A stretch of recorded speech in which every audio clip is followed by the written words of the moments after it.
Good morning everyone, welcome back to the channel June flower. और आज की video बहुत इम्पॉर्टेंट है। ये उन बिगनर्स के लिए है जो लाइफ में आगे बढ़ना चाह रहे हैं, सीखना चाह रहे हैं। They want to know all about fabric painting.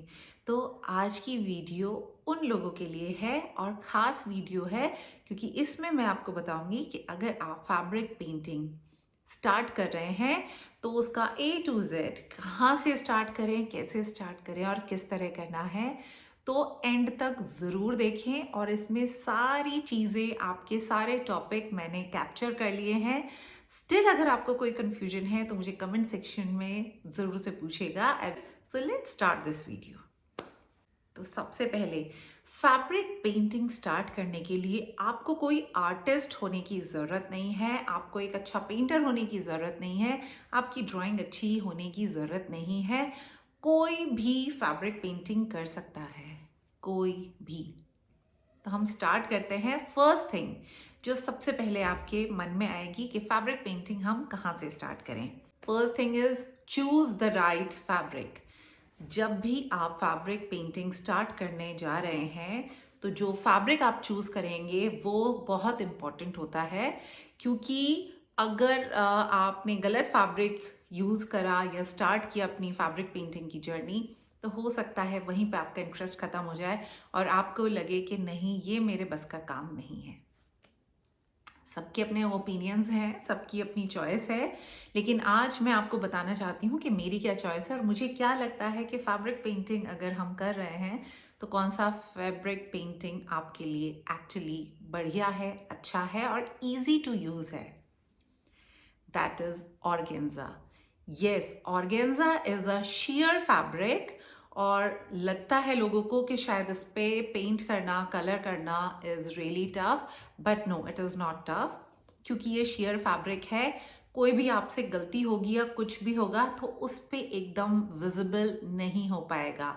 वो कैसे, वो इस वीडियो में आपको आगे आगे पता चलता रहेगा कि मैं किस कंटेक्स्ट में बोल रही हूँ कि organza fabric is the easiest fabric.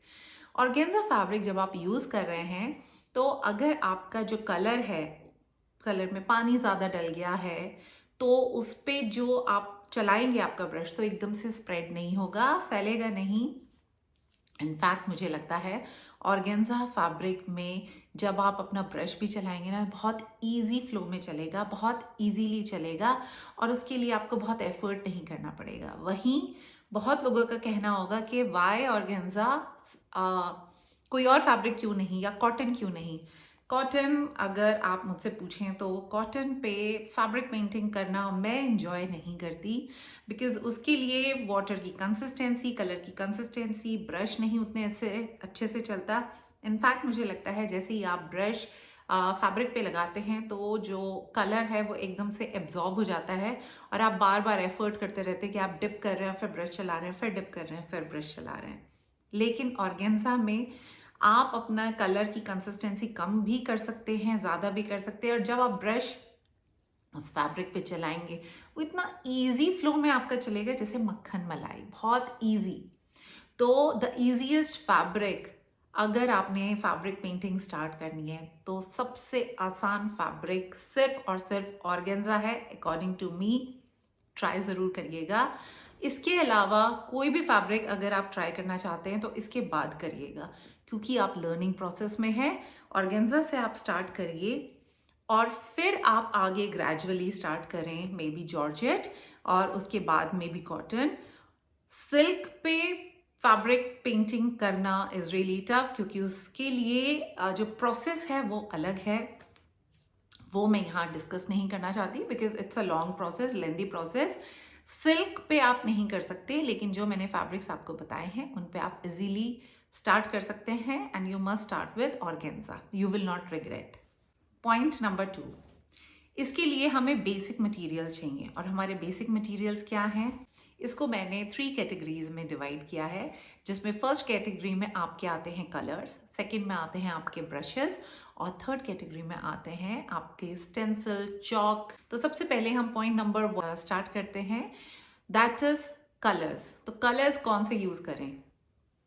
Colours market में बहुत सारे हैं, लेकिन मैं अपनी हर वीडियो में रिपीटेडली बार बार सिर्फ आपको बोल रही हूँ, अगर आप बिगनर हैं तो प्लीज़ स्टार्ट करें फैब्रिक कलर से या एक्रेलिक कलर से, क्योंकि ये कलर्स मैं पिछले 4.5 साल से यूज़ कर रही हूँ और मुझे इसमें कोई शिकायत नहीं आई किसी की। कोई कलर फेड नहीं हुआ, ब्लीड नहीं हुआ, डल नहीं हुआ। आपकी साड़ी इंटैक्ट, आपका फैब्रिक इंटैक्ट रहेगा। In fact the colour will remain intact. तो ये है फेविक्रिल का फैब्रिक कलर या फेविक्रिल का एक्रिलिक कलर। और the best part is, in colours को मैं क्यों कह रही हूँ, क्योंकि आप बिगनर हैं। अगर आप किसी और तरह के कलर में इन्वॉल्व होंगे तो हो सकता है उसमें आपको लगे कि बाइंडर मिलाना है, मीडियम मिलाना है, फिक्सर डालना है, कितना डालना है, कितनी ड्रॉप्स डालनी है। Don't get confuse. So start with Fevicryl का या तो फैब्रिक कलर या फेविक्रिल का एक्रेलिक कलर। दोनों इजी टू यूज हैं क्योंकि उसमें आपको सिर्फ और सिर्फ पानी ऐड करना है। पानी आपको उतना ऐड करना है जितना आपको लगता है कि कपड़े पे फैल नहीं रहा है, या उतना थिक भी नहीं हो कि आपसे ब्रश ही नहीं चल रहा है। आपका प्रोसेस है, उसमें आप खुद से लर्न करेंगे। ये मैं नहीं आपको सिखा पाऊंगी कि हम इस कलर में इतना डालें और इतनी ही ड्रॉप्स गिन के डालनी है पानी की और इतनी नहीं, बट इस प्रोसेस में you will learn on your own. Second, हमें चाहिए ब्रशेस। इसमें जो ब्रशेस हम यूज़ कर रहे हैं वो मैं 2 ब्रशेस यूज़ करती हूँ, जिसमें एक ब्रश मेरा ऑल टाइम फेवरेट है, that is mop brushes. Mop brushes Amazon पे इजीली अवेलेबल है, आप ऑनलाइन ऑर्डर कर सकते हैं। और जो दूसरे ब्रशेस हैं वो हैं सिंपल राउंड ब्रशेस, जो किसी भी स्टेशनरी शॉप पे मिल जाएंगे। वो जो सिंपल राउंड ब्रशेस हैं, जनरली उनको मैं यूज़ करती हूँ फॉर मेकिंग स्टेम्स और मे बी फॉर आउटलाइन। लेकिन जो मॉप ब्रशेज हैं, दे आर सो सॉफ्ट, उनकी जो ब्रिसल है दैट इज़ रियली सॉफ्ट। तो जब आप उसको डिप करके आप फैब्रिक पे चलाते हैं तो वो बड़े फ्री फ्लो में चलता है and you just enjoy doing. And third item is, या तो आपकी कोई पेंसिल या मार्केट में अवेलेबल हैं उस तरह के पेन जो एक बार फैब्रिक पे आपने यूज़ किया है और जब आप वॉश करेंगे तो वो हट जाएगा, उसका निशान हट जाएगा। They are easily available on Amazon, नहीं तो मार्केट में भी मिलते हैं। फिक्स फैब्रिक, तो आपने फैब्रिक भी ले लिया है, आपने कलर्स भी ले लिए हैं, लेकिन अब आप स्टार्ट कैसे करेंगे? तो आपके पास 2 ऑप्शंस हैं, लेकिन मैं आपको समझाती हूँ, बताती हूँ कि कौन सा वाला ऑप्शन ईजी है। मार्केट में अगर आप स्टार्ट कर रहे हैं किसी छोटे फैब्रिक से, तो हमारे को मार्केट में मिलता है राउंड शेप में। इनफैक्ट अब तो रेक्टेंगुलर शेप में भी आने लगे हैं। वुडन फ्रेम्स आते हैं और उसमें आप अपना फैब्रिक का पीस लगा के, वो भी मैं यहाँ कहीं आपको लिंक में दिखा दूंगी कि किस तरह के होते हैं। उसमें आप अपने कपड़े को अटैच करके आप उसके ऊपर स्टार्ट कर सकते हैं फैब्रिक पेंटिंग।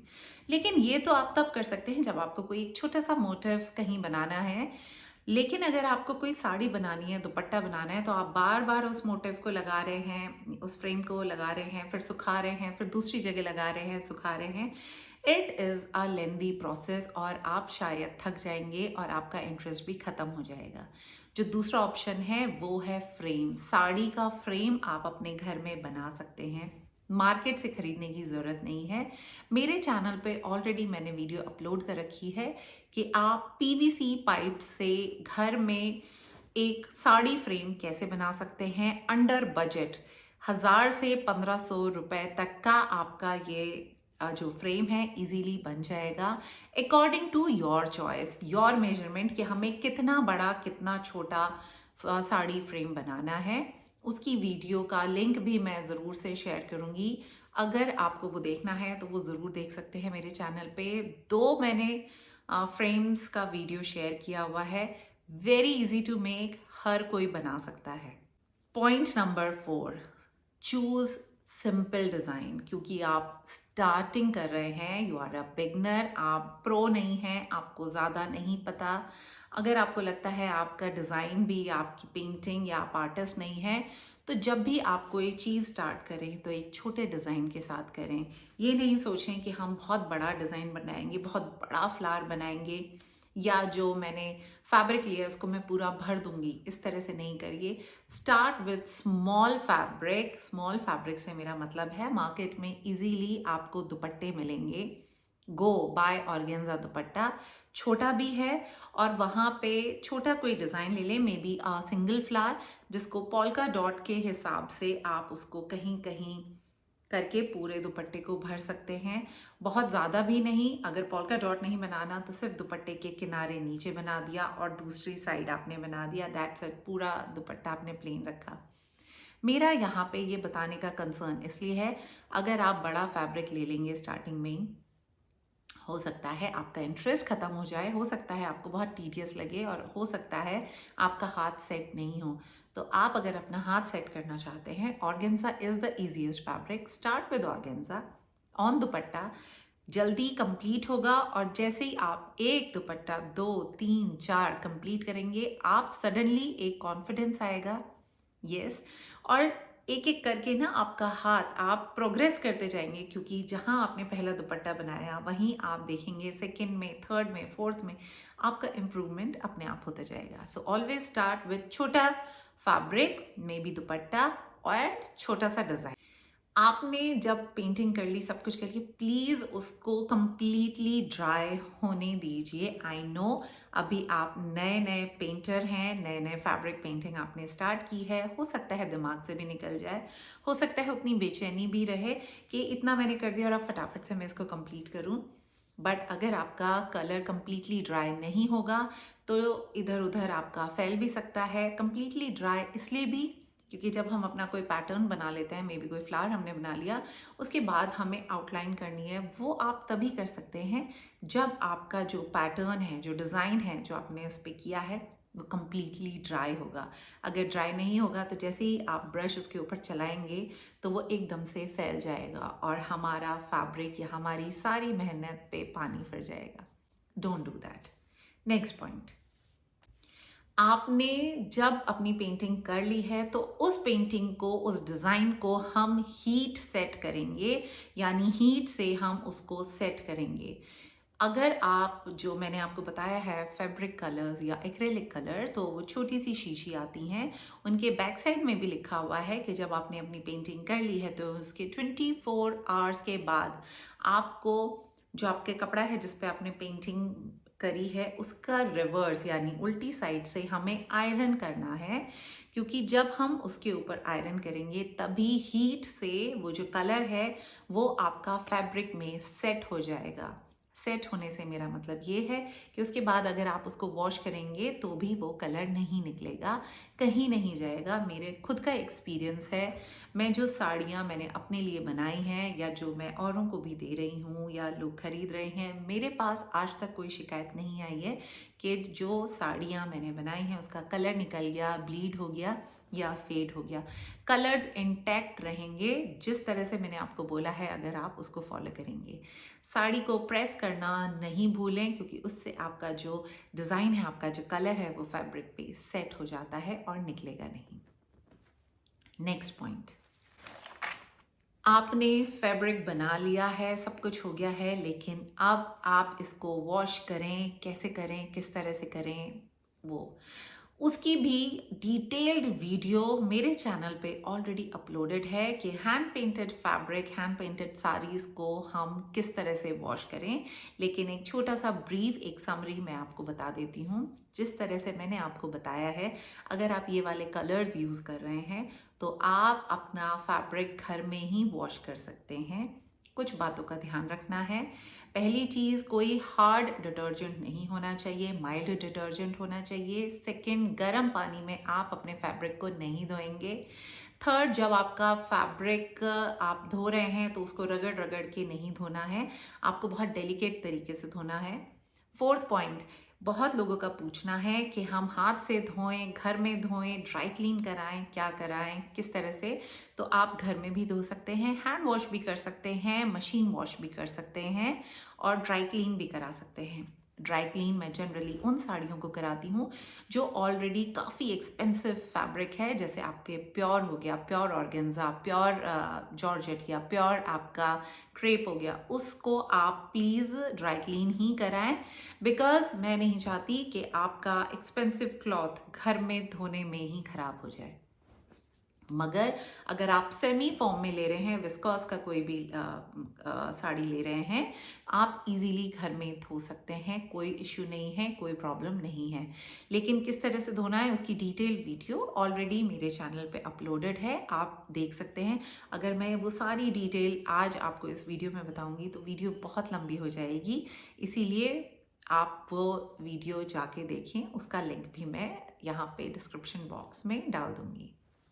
तो आई होप इस वीडियो में मैंने जितने भी क्वेश्चंस आपके मन में आ रहे थे एज अ बिगनर कि फैब्रिक पेंटिंग हम कैसे स्टार्ट करें, किस तरह से करें, कर सकते हैं या नहीं कर सकते, उन सारे सवालों के जवाब एक एक करके पॉइंट वाइज मैंने आपको एक्सप्लेन करे हैं।